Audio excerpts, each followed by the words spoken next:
सिंध का एक बुद्धिमान राजा जब बूढ़ा हो गया और उसे लगा कि वह अधिक नहीं जिएगा तो उसने अपने दीवान को बुलवाया और उसे 8 चाबियां देते हुए कहा, मेरे कूच का समय नजदीक आ गया है। राजकुमार जब तक बड़ा नहीं हो जाता आप सिंहासन की रक्षा करें। जब वो खुद राजकाज चलाने लायक हो जाए तो आप उसे 7 चाबियां दे दें, पर 8वीं उसे 5 बरस शासन करने के बाद ही दें। दीवान ने उसे वचन दिया कि वह ऐसा ही करेगा, और राजा शांति से मर गया। राजकाज की बागडोर दीवान ने अपने हाथ में ले ली। राजकुमार की शिक्षा दीक्षा की उसने समुचित व्यवस्था की, जैसे वह उसका अपना बेटा हो। राजकुमार के बड़े होने तक उसने बड़ी निष्ठा से राजकाज किया। फिर एक शुभ दिन उसे समृद्ध और सुशासित राज्य संभला दिया। 7 चाबियां भी उसने राजकुमार के हवाले कर दी। राजतिलक के बाद राजकुमार ने बड़ी उत्सुकता से उन चाबियों से 7 तहखाने खोले। तहखानों में सोने चांदी और हीरे मोतियों के अंबार लगे थे। वह बहुत खुश हुआ। वफादार दीवान का उसने बहुत आभार माना जिसने उसके लिए हर चीज की रक्षा की और यथासमय उसे मुकुट पहनाया। कुछ दिन बाद दीवान से जलने वाले एक चुगलखोर ने नए राजा के कान भरे कि राजमहल में 8 तहखाने हैं जबकि दीवान ने उसे सिर्फ 7 चाबियां ही दी हैं। युवा राजा के आग लग गई। उसे लगा कि दीवान विश्वासघाती है। 8वें तहखाने का धन वह खुद हजम करना चाहता है। उसने दीवान से कहा कि वह फौरन 8वीं चाबी उसके हवाले करे, नहीं तो वह अभी उसका सर कलम करवा देगा। उसने राजा के पांव पकड़ लिए और कहा कि उसने उसके पिता को वचन दिया था कि राजतिलक के 5 बरस बाद ही वह उसे 8वीं चाबी देगा। पर युवा राजा को इतना धीरज कहाँ। उसने कहा कि उसे चाबी अभी चाहिए। इसी वक्त चाबी हाथ में आते ही वह 8वें तहखाने की ओर भागा, ताले में चाबी घुमाई और झटके से दरवाजा खोला। तहखाना एकदम खाली था। उसे सहसा विश्वास नहीं हुआ। यहाँ तक कि दीवारें भी सपाट थीं। उनमें एक ताक तक नहीं था। खाली तहखाने में उसने चारों तरफ देखा। एक दीवार उसे कुछ अलग नजर आई। उस पर एक सुंदर लड़की का चित्र बना हुआ था। राजा की आंखें चित्र पर चिपक कर रह गईं। वह ज्यों-ज्यों चित्र को देखता त्यों-त्यों उसका सम्मोहन बढ़ता गया। चित्र की लड़की को वह प्राण से चाहने लगा। लड़की के सौंदर्य से वह इतना अभिभूत हुआ कि उसे मूर्छा आ गई। दीवान उसके पीछे ही खड़ा था। उसने राजा को थामा और मुंह पर गुलाब जल छिड़का। राजा को चेत हुआ। चेत होते ही उसकी नज़र चित्र में बनी लड़की की ओर मुड़ी। उसने दीवान को आदेश दिया कि जैसे भी हो वह इस लड़की को जल्दी से जल्दी उससे मिलवाए, नहीं तो वह राजपाट और अन्न जल सब छोड़ देगा। दीवान को ये बहुत विचित्र लगा कि राजा उस लड़की पर मुग्ध हो गया जिसे उसने कभी देखा तक नहीं। पर उसने राजा को आश्वस्त किया और वचन दिया कि इस लड़की की खोज में वह निकल पड़ेगा। उसी हफ्ते मंत्री ने जहाज में विक्रय योग्य तरह तरह का सामान भरा और भरोसे के कुछ नौकरों के साथ तुरंत निकल पड़ा। वे हर बंदरगाह पर रुकते और हर राज्य के दरबारियों और मोतबरों को 8वें तहखाने में मिला चित्र दिखाते, पर उन्हें ऐसा कोई नहीं मिला जिसने चित्र की अपूर्व सुंदरी को देखा या उसके बारे में सुना हो। इस तरह पूरे 1 बरस भटकने के उपरांत वे दूरदराज के एक राज्य में पहुंचे। वहां बंदरगाह के तट पर उन्होंने उस चित्र को लोगों को दिखाने के लिए रखा। चित्र को देखते ही पास खड़े लोग चिल्लाए, ये तो हमारी राजकुमारी है। दीवान को तुरंत वहां के राजा के पास ले जाया गया। राजमहल में राजकुमारी की एक झलक देखते ही दीवान को पक्का भरोसा हो गया कि यह वही अपूर्व सुंदरी है। दीवान ने राजा को अनूठे उपहार भेंट किए और बताया कि वह सौदागर है और अपना माल बेचने के लिए उसके राज्य में रुकना चाहता है। राजा ने उसे व्यापार की अनुमति दे दी। कुछ ही दिनों में उसने राजकुमारी के स्वभाव और उसके वंश के बारे में काफी जानकारी इकट्ठी कर ली।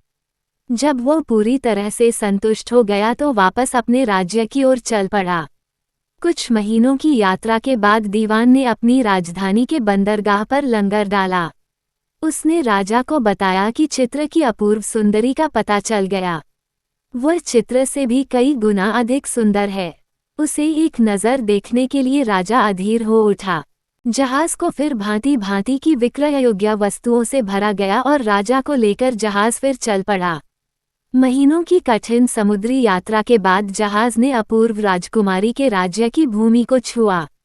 दीवान राजकुमारी के पिता से मिला और पिछले बरस की तरह फिर व्यापार की अनुमति मांगी।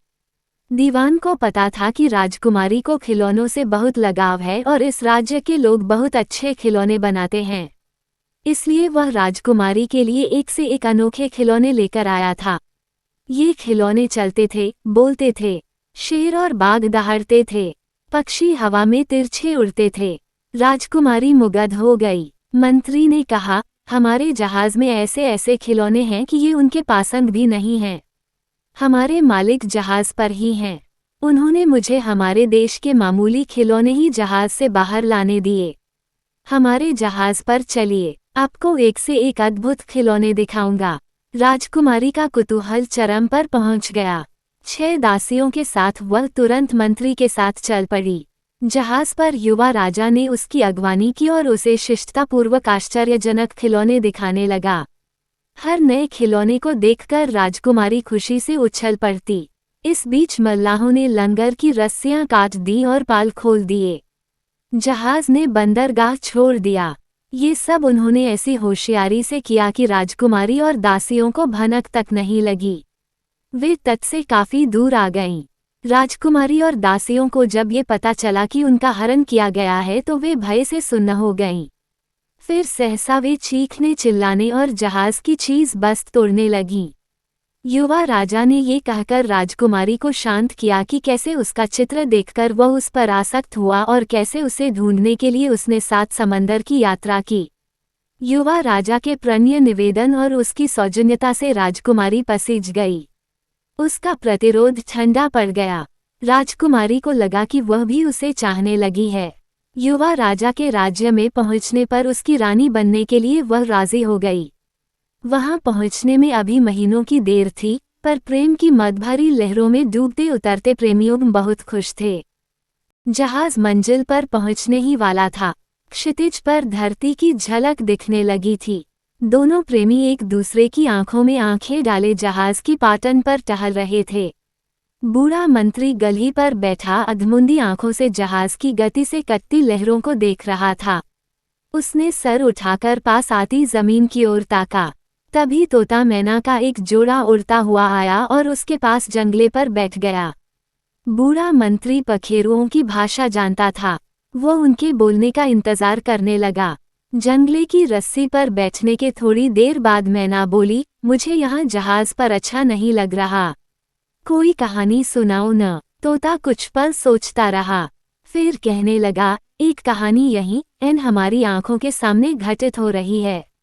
युवा राजा और उसकी मंगेतर को देखो, कितने खुश हैं। राजा सिर्फ 3 दिन और जिएगा। 3 दिन बाद ये तट पर लंगर डालेंगे। राजा की अगवानी के लिए उसकी फौज, हाथी और घोड़े आएंगे। राजा की सवारी के लिए शाही घोड़ा भी तैयार होगा, पर यह घोड़े का रूप धरे एक राक्षस होगा। जैसे ही राजा घोड़े पर बैठेगा वह उसे लेकर आकाश में उड़ जाएगा और उसे समुद्र में गिरा देगा। मैना की आंखें डबडबा गईं, तो विवाह से पहले ही राजकुमारी का सुहाग उजड़ जाएगा।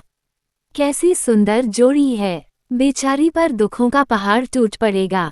क्या राजा किसी तरह बच नहीं सकता? तोते ने कहा, बच सकता है प्रिय, अगर कोई राजा के घोड़े को छूने से पहले ही घोड़े का सर काट दे। पर यह बात किसी से कहना मत। जो भी यह बात किसी से कहेगा उसका 1/3 शरीर पत्थर का हो जाएगा। फिर तोता मैना उड़ गए। ये सुनकर बूढ़ा मंत्री स्वामी के जीवन के लिए चिंतित हो गया। प्रसन्नचित्त राजा राजकुमारी के साथ चहलकदमी कर रहा था। राजकुमारी का चेहरा भी खुशी से दमक रहा था। उन्हें कतई भान नहीं था कि कैसा भविष्य उनकी प्रतीक्षा कर रहा है। अगले दिन तोता मैना फिर आए और उसी स्थान पर बैठे। मंत्री ने उन्हें देखा और उनके पास जाकर बैठ गया। उनका एक शब्द भी वह अनसुना नहीं छोड़ना चाहता था। मैना ने पाटन पर टहलते राजा और उसकी मंगेतर को देखा और तोते से पूछा, अगर राजा राक्षस घोड़े से बच जाए फिर तो उन्हें खतरा नहीं है न? उसके बाद तो वे विवाह करके सुख से रहेंगे। तोते ने कहा, नहीं प्रिय, इतनी जल्दी मत करो। राजा और राजकुमारी शायद कभी सुख से न रह सकेंगे। राक्षस घोड़े से वह बच गया तो विवाह समारोह में मर जाएगा। समारोह में राजा शुद्ध सोने की एक तश्तरी देखेगा। तश्तरी उसे इतनी अच्छी लगेगी कि वो उसे उठाएगा और विवाह करा रहे पंडितों को देने के लिए राजस्वर्णकारों को वैसी तश्तरियां बनाने का आदेश देगा। इसके थोड़ी देर बाद ही वह अचेत होकर गिर जाएगा और मर जाएगा। उस तश्तरी पर हलाहल चुपड़ा हुआ होगा। तश्तरी को छूने से हलाहल राजा की त्वचा में प्रवेश करके कुछ ही देर में उसके प्राण ले लेगा। मैना फिर व्याकुल हो गई, राजा के प्राण बच नहीं सकते। अगर कोई कपड़े से तश्तरी को उठाकर दूर फेंक दे तो राजा बच सकता है, पर याद रखना ये बात किसी से कहना मत, नहीं तो तुम्हारा 1/3 शरीर पत्थर का हो जाएगा। ये कहकर तोता मैना उड़ गए। मंत्री गहन चिंतन में डूबा नहीं बैठा रहा। अगला दिन समुद्र यात्रा का आखिरी दिन था। अपने अंतस में रहस्य को दबाए हुए मंत्री गली में आ बैठा। उसे लगता था कि तोता मैना आज फिर आएंगे और वे आए भी।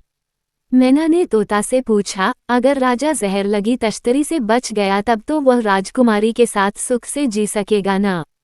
नहीं प्रिय, राजा अधिक नहीं जिएगा। राजकुमारी के भाग्य में दुख ही लिखा है। विवाह के उपरांत दूल्हा दुल्हन शाही शयन कक्ष में सोने जाएंगे। जब वे गाढ़ी नींद सो जाएंगे तो छत से लटके एक सांप के मुंह से जहर की एक बूंद दुल्हन के गाल पर टपकेगी।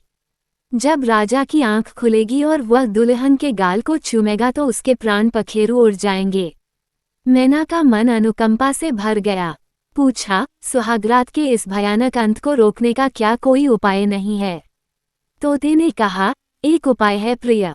अगर कोई सुहाग कक्ष में छुप जाए और दुल्हन के गाल पर जहर की बूंद गिरते ही उसे चाट ले तो राजा बच जाएगा और जहर चाटने वाला भी नहीं मरेगा अगर वह तुरंत एक पाव दूध पी ले। पर सुहाग कक्ष में छुपने का साहस कौन कर सकता है? लगता है राजा की मौत टल नहीं सकती। सुनो प्रिय, अगर तुमने यह बात किसी को बताई तो तुम्हारा 1/3 शरीर पत्थर का हो जाएगा। इतना कहकर तोता मैना उड़ गए। मंत्री ने मन ही मन प्रण किया कि अपना बस चलते वह स्वामी का बाल भी बांका नहीं होने देगा, चाहे इसमें उसके प्राण ही क्यों न चले जाएं। चिंतित मंत्री ने निश्चय किया कि वह एक पल के लिए भी राजा को दृष्टि से ओझल नहीं होने देगा। जहाज के तट पर पहुंचते ही राजा नीचे उतरा और राक्षस घोड़े की ओर बढ़ा। इससे पहले कि वह उस पर बैठ पाता मंत्री ने म्यान से तलवार निकाली और एक ही झटके में घोड़े का सर धड़ से अलग कर दिया। राजा की भुकुटियां तन गई। राजा ने उससे इसका कारण पूछा, पर उसने कोई जवाब नहीं दिया। इससे राजा का क्रोध और भड़क गया। मंत्री जानता था कि इसके बारे में उसने एक शब्द भी कहा तो उसका 1/3 शरीर पत्थर का हो जाएगा। मंत्री का व्यवहार राजा को बहुत अजीब लगा, पर उसने बहुत ही स्वामी भक्ति से उसके कुल की सेवा की है, इसलिए उसने उसे क्षमा कर दिया। विवाह की भव्य तैयारियां की गईं। विवाह में शामिल होने के लिए दूर दराज देशों से अतिथि आए। विवाह समारोह में राजा की नज़र सोने की एक सुंदर तश्तरी पर पड़ी। उसे उठाने के लिए राजा ने ज्यों ही हाथ बढ़ाया त्यों ही मंत्री ने लपक कर उसे उठाया और उसे बहते नाले में फेंकने के लिए भागा। राजा की समझ में नहीं आया कि मंत्री ने ऐसा क्यों किया। राजा के पूछने पर भी उसने होंठ नहीं खोले। राजा आग बबूला हो गया, पर इतने अतिथियों के सामने उसने कुछ कहना करना उचित नहीं समझा। विवाह संपन्न होने के उपरांत दूल्हा दुल्हन शयन कक्ष में जाकर सो गए। उन्हें पता नहीं था कि वहां मंत्री पर्दे के पीछे छुपा हुआ है। मंत्री पूरी तरह चौकन्ना था। थोड़ी देर बाद छत से एक सांप नीचे उतरा और सोई हुई दुल्हन के गाल पर जहर की बूंद गिराई। मंत्री तत्काल पलंग की ओर बढ़ा, दुल्हन के गाल पर से जहर चाटा और साथ लाया दूध पी गया। इससे दुल्हन की नींद उचट गई। उसने आंखें खोलीं। उसे लगा कि मंत्री ने उसके गाल को चूमा है। उसने चिल्लाकर राजा को जगाया। अपने शयन कक्ष में मंत्री को देखकर राजा गुस्से से पागल हो गया। उसने पहरेदारों को बुलाकर आदेश दिया कि इसे कारागार में बंद कर दें और सूरज निकलते ही नगर की प्राचीर पर इसे फांसी लगा दें। पहरेदारों ने मंत्री को कारागार में डाल दिया।